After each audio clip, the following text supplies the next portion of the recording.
I got to spend some time last night with two of my grandchildren, and one of them is he's about 18 months old. He didn't get his nap yesterday. And as a result of not getting his nap yesterday, he was very tired when it came time for bedtime. He was very playful and lots of fun the whole time up to bedtime, but when it came bedtime, he was overtired. Have you ever been there? Overtired, so exhausted and worn out that you don't even know how you're going to get rest?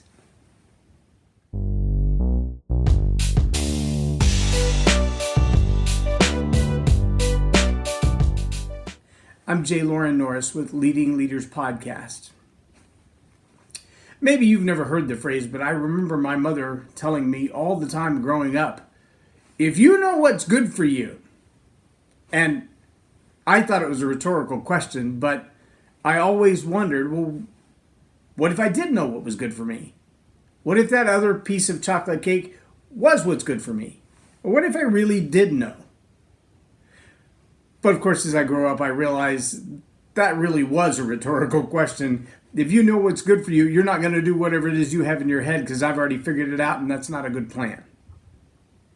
But I also realize that as we go through life, there are a lot of people who are, like my grandson was in that condition of overtired, that as life is weighing in on them, the level of anxiety and exhaustion that comes from all of the compounding issues, all of the little problems that add up to big problems, the big problems that are spawned by the little problems, and the sequence of things that you just can't seem to get past.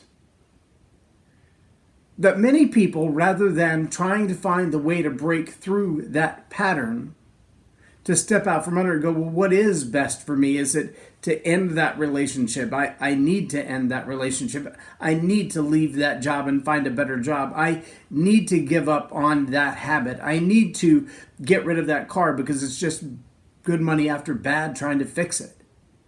Sometimes those, as I believe it's Dr. Henry Cloud calls them, necessary endings. Sometimes those necessary endings are painful. They're like going to bed when you're already overtired. You're already wiped out from the anxiety of the financial attack that seems to be coming at your life and never stopping.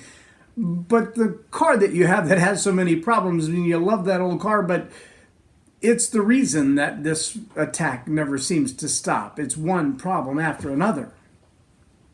And sometimes we live through life that way with a relationship or with a job or with a car or with a pet. And it's just one expense after another, after another, after another, after another. And as we deal with that, we get further and further and further under the circumstances. And like that tired baby boy, you just feel like, I know I need rest, but I don't want to go through the process of rest because I feel like if I fight it long enough, I can win. And the truth is, you can't. At some point, you just got to give in to the flow. Good leaders recognize that moment, not only for themselves, but for their team. They recognize when you've reached the point that you have given everything you've got. You're still pressing against the wall and the wall's not moving. And it's time to redirect. It's time to move your focus. But they also recognize when you're pressing against that wall and it's only seconds from coming down. And giving up means starting over. Giving up means all of the effort you put in up to this point just doesn't pay off. There's a reason that struggle is there.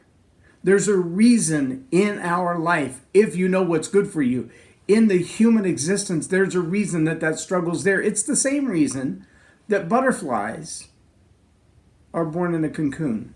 In that cocoon, they learn to spread their wings. They learn to build their strength. They resist against the cocoon in order to get out of the cocoon so that when they're free, they have the strength to fly. Oh yeah, the struggle is real. But there are many people who would cut open the cocoon and let the butterfly out so that it doesn't struggle and they would cause it to die. There are good leaders in your life who will look at you in the struggle, who will see what you're going through, and they'll say, just keep pressing on. You're going to have to take this. You're going to have to struggle through. There's no way around what you're facing. Now, there are those decisions that you're going to have to make. Some things you're going to have to jettison. Some things you're going to have to do differently. But the struggle is real and it's necessary. And in the end, it is what's good for you. I'm J Loren Norris with Leading Leaders Podcast for Tell It Like It Is TV. Have a blessed day.